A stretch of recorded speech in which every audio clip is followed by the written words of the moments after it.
And this is Nicole with the 9th edition of Haunted Mid-Atlantic Tales. How are you? How is the second month of 2021 for y'all? Personally, I'm going through some stages of grief and happiness, that's life overall, but that's especially now during the pandemic and just, as we get older, having to grapple with letting go, with mourning, and with connections to the other side. Once again, the overlapping planes that are celestial and terrestrial at the same time. Have more guests on the show, so look forward to that soon. And I'll start off each episode with a personal tale of my own, in the hopes that it'll open up your minds and the discussion about the supernatural. I have a lot, almost too many to recount until I really sit down and think about it. But one of the earlier memories that I have was in Centerville, Virginia, when my mother told me that a voice, a presence in our house awoke my father and told him to get ready for work that sounded like her, but wasn't actually her. And when she asked if it were a dream, he said no, it was very real. It was very vivid. I distinctly remember someone sounding like you, or at the very least, someone rousing me out of bed. And I was hearing that, and I was thinking about experiences of my own in the house downstairs, where I never really felt like I was by myself. It just felt like someone was kind of with me or watching me. Not necessarily in a threatening way, but definitely there. So the confirmation from my parents was definitely something that was definitely like an awakening, like eureka moment for me. If that's ever happened to you, I would love to hear about it. Feel free to share, and let's get into it. This episode will feature more African American ghost lore and perspectives from the Black community. Chapter 20, Northern Virginia Vignettes.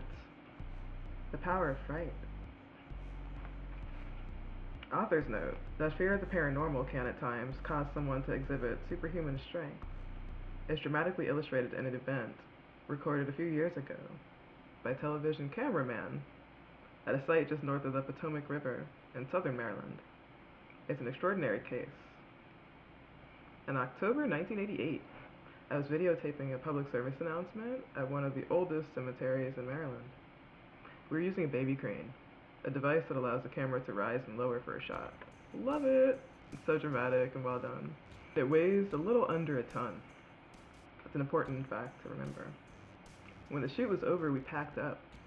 It was getting dark when I volunteered to wait, alone with the baby crane, for the driver to arrive at the truck. I decided to roll the crane closer to the cemetery entrance so the driver wouldn't have to cross the burial plots. Now here's the strange part. As I was pushing the crane, I slipped off the wood I had set as a track, and the crane started to sink into a very old grave. Then from the far left corner of the graveyard, I heard a scream. It wasn't an owl or a fox, and the cemetery was deserted.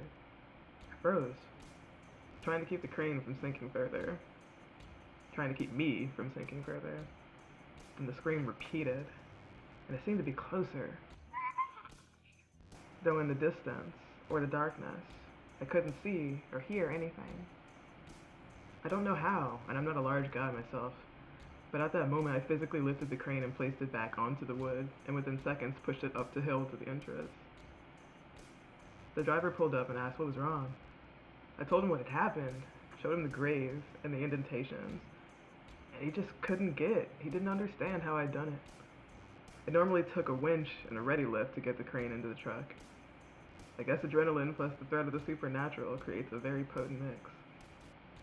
Very popular chapter that we've read before, Chapter 28, A Treasury of Shenandoah Lore, Shenandoah Valley, the mountainous range in Virginia. A ghostly clue. The following account was told by a man identified only as Sonny. Granddad had finished paying off the note on the mare he bought, and had collected some money besides. Then he died suddenly. The papers on the paid-off note couldn't be found, and the former owner, knowing this, was going to foreclose and get the mare back. Mom and Dad looked everywhere for those papers and couldn't find them. Then one day, Dad was working in the garden, and Mom was on the other side of the house, hanging out the washing. Dad heard the yard gate latch open and looked up to see who was coming in.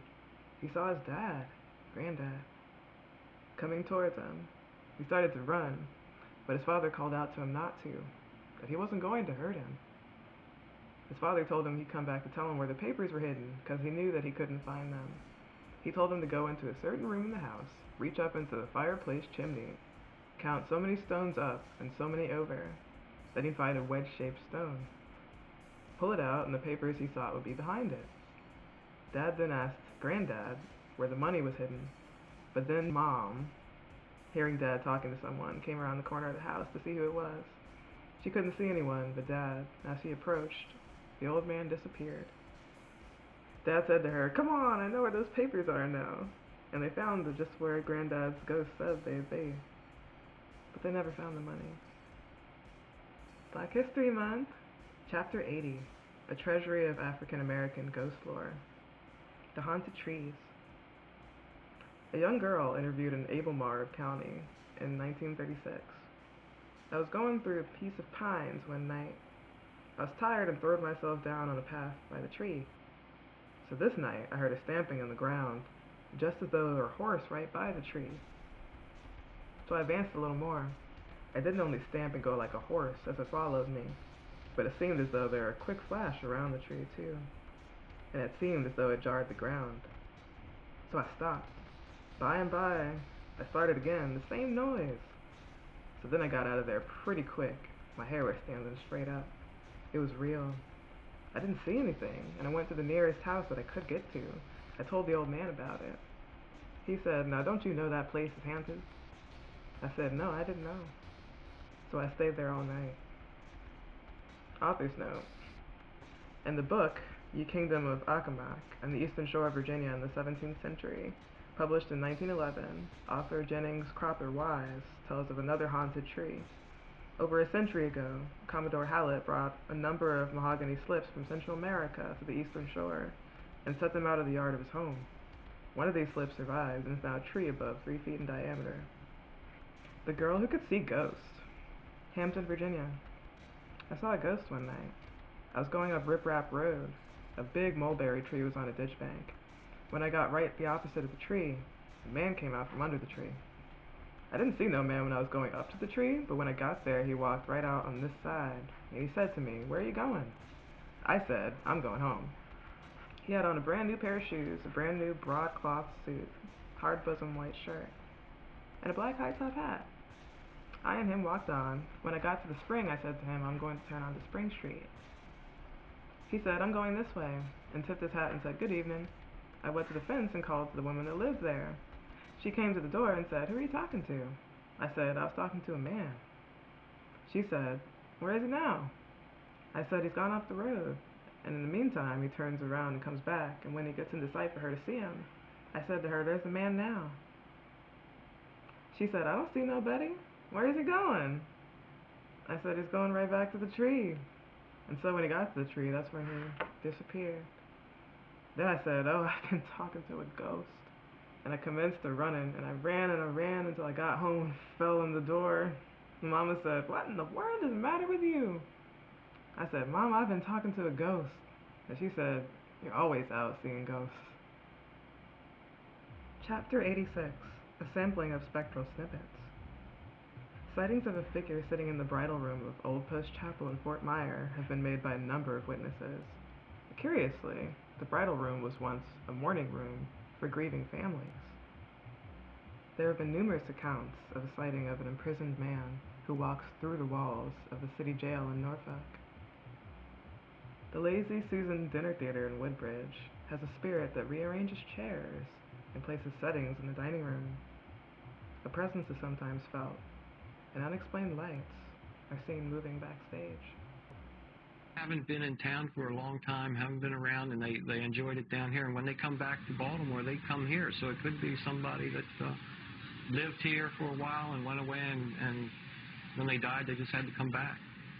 The mysterious sightings that have been observed in Baltimore are not limited to figures from the 18th and 19th centuries. A National Directory. D.C. Dolley Madison House.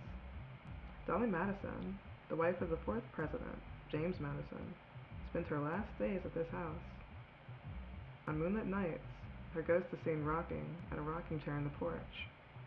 At one time, her ghost was so famous, the gentleman leaving a nearby men's club late at night would habitually tip their hat to Mrs. Madison's specter. See the Octagon, Rose Garden, and the White House for more information on Mrs. Madison. The Madison House is on the corner of Madison Street and H Street Northwest, Washington, D.C. Maryland. Oaklawn. The cooking ghost is what people call the spirit who resides in this old house. Oaklawn Mansion is now an office building owned by the Howard County District Court, but employees often smell bacon and eggs or the aroma of fresh soup in their offices, despite the absence of cooking appliances in the building.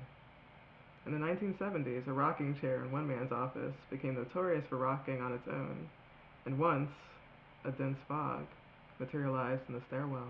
Oaklawn housed the parole office in the 1970s for Howard County. Now, the building's in the middle of Ellicott City Courthouse complex, and it houses the Howard County Law Library. North Carolina, Cape Hatteras. Carole Deering. On January 30th, 1921, the cargo schooner Carole Deering went aground on the North Carolina coast at the Diamond Shoals. The ship floundered in good weather with her sails still set. Rescuers found no one aboard the vessel, except for 2 cats. A dinner meal had been served in the crew's mess hall, but it had not been touched. No members of the crew were ever seen again, but for many years afterwards, residents along the coast of the Diamond Shoals reported seeing a mysterious ghost ship running aground. The Diamond Shoals is in the middle Atlantic coast, off Pamlico Bay, visible from the ferries to Cape Hatteras. Erie. Town Creek Historic Site. The Town Creek Native American Mound was home to the Creek Indian priest and contained temples, burial sites, and council buildings.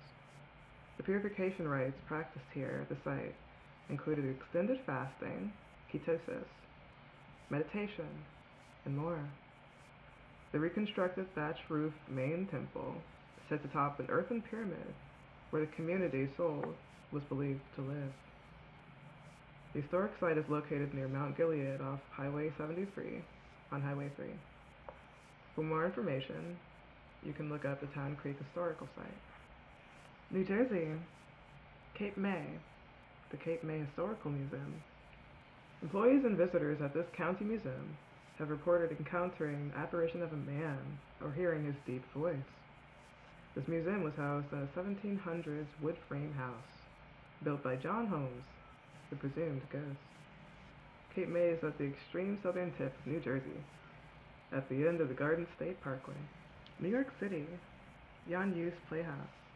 An unfriendly spirit is said to haunt this theater building. Author Marvin Kaye encountered this apparition in 1973 and has since written several books about ghosts. The theater is home of the comedy company the Chicago City Limits. The building is at 351 East 74th Street, New York, New York. Pennsylvania, Easton, the State Theater. This old theater building has a diverse history. It was built as a bank building in 1873 and was remodeled into a vaudeville house in 1910. It became a movie house in 1914. In 1926, it was extensively remodeled and opened as a State Theater, which featured a variety of live performances. In the 1930s, it again operated as a movie house.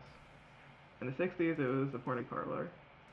In the 70s, it became a rock music hall, and then in 1989, it was remodeled once again into a cheetah theater with live stage acts.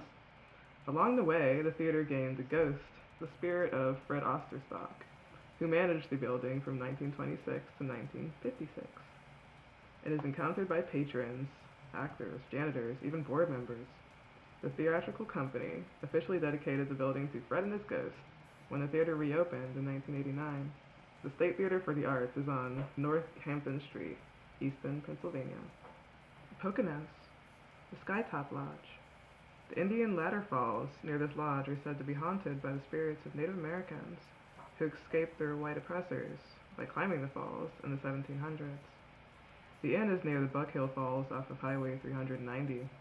The Trout Stream Trail leads 1.75 miles to Indian Ladder Falls in Buck Hill Falls, Pennsylvania. Virginia. Richmond. In a wood cottage behind the main house here, footsteps are heard descending a staircase, and a heavy mass of freestanding cold air roams the downstairs rooms. The ghostly presence is thought to be Patrick Henry, the famous American statesman, one of his estates, and he lived there in the cottage for many months while the main house was being rebuilt after a fire. Pine Flash is a private residence 15 miles from Richmond in Hanover County, Virginia. Williamsburg. Wells Corner. A phantom touring car with an old-fashioned rumble seat is seen parking alongside the road here. Standing in the street, bent over the engine compartment, is a man dressed in a dark suit. Motorists sometimes honk to alert the man to their passing, but he never looks up. As they pass, the man in the old-time car vanish. The area is in James City County, near the intersection of the county roads 631 and 610. Haunted Virginia. Chapter 32. Pirate Tales of Virginia. Buccaneers at Carter's Grove. There is a myth that 3 pirates were buried in a cellar at Carter's Grove. It is also said that their spirits still hold a card game there every now and again. Chapter 46. Legends or Not.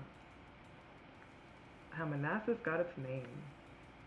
According to legend, Manassas derived its name from 2 sources, either the Native American tribe nearby, or from Manasseh, a Jewish innkeeper at Manassas Gap.